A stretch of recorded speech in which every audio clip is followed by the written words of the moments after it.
um jovem aqui foi assaltado com um trator aqui para trazer para nós. O que aconteceu? Boa tarde, o que aconteceu? Pode trazer para nós, jovem?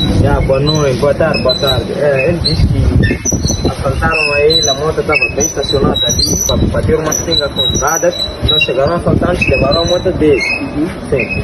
O que mais aconteceu aqui, jovem?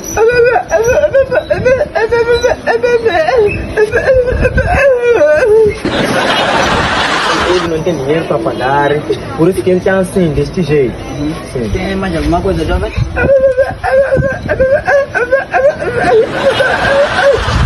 Ele disse, é verdade, os assaltantes disseram o seguinte, ou ele entrega o ES, batem, ou assassinam ele e levam a moto. Assim que ele está vivo é porque entregou o ES.